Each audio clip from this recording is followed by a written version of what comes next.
The more I think about quoyness, the more impressed I am, and the more sense it all seems to make. For instance, now this pit, I've been thinking, could very well have been a water storage place. And this trench, which is leading from the entrance passage, is not very deep, towards this chamber, which is the biggest of all and which has a pit inside.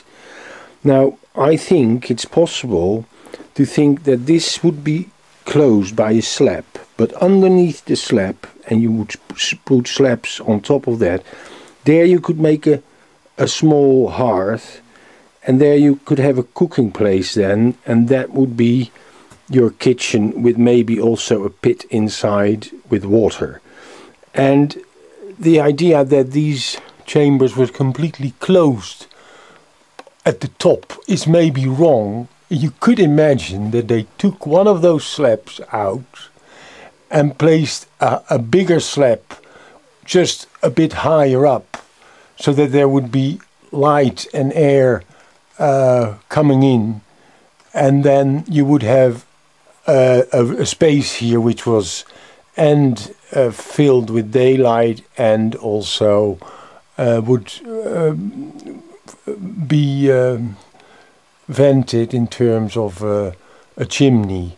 And again, I think all these things must be seen in a practical and domestic sense, and it is not really good conceivable that they would make such an effort and make such big spaces for the dead. Because there are found some bones here in that pit, for instance, that doesn't mean that it is a burial place. It doesn't mean it at all. It's the same again with a church. You can have a church paved with gravestones inside. It doesn't make a difference whether a church has graves or not, or a graveyard. It's just a church. And this is the same with these. These are refuges and storage places. There was food in here always, and there's water there. Then there is a place to cook. Here there is a possibility to open the roof. Everything is there to make this a habitable place, and that is the thing that I try to convince you of. I don't know whether this is very well visible, but there, this would have been the kitchen, so to speak, and there is a pit there. It's not very well visible, but it certainly is a pit. And this would have been the kitchen, or the storage place, or whatever you want to call it. But I think this trench has something to do with fire being made here, and with a closed entrance, but just underneath that slab you would have air coming in then. All to preserve the warmth in this space. And again, I would like to stress the possibility and the opportunity that is here to scrape organic material from these rocks, which must have been alive at the time when these blocks were taken from the beach and used for this chamber.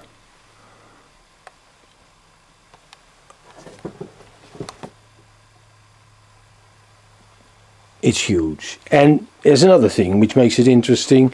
It's wide, 1 meter 80, and that is exactly the same width as quoyness has, but quoyness is 6 meters long and this is 4 meter.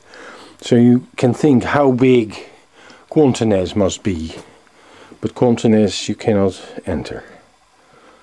And this is probably the best cairn in Britain that you can enter without a guide and without paying for it. And again, I would like to stress that what makes it so special is that it is dry inside, which is only very, very few buildings of that date that still are dry. This moss here in the corner beneath the roof light is the only sign of life you find in this chamber.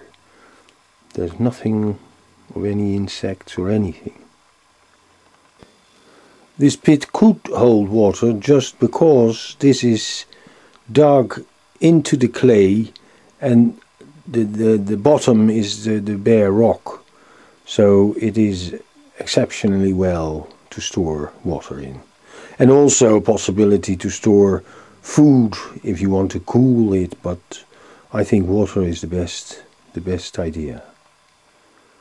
And I have to add to this that these chambers, in my idea, were used permanently by the astronomers, which were living in the night or awake in the night and could stay here without making a fire, for instance, and only in times of communal distress others would enter this place, but in general it would be occupied by the scientists and the wizards. There could very well have been a kind of cooperation between these astronomers, scientists, wizards, whatever you want to call them, and the communities in terms of that these scientists were the masons who had the skill to build these things, and the community were the ones who would come with the stones, and especially when you think of the cairn around, it's a huge number of stones which could very well have been assembled by women, children, anybody.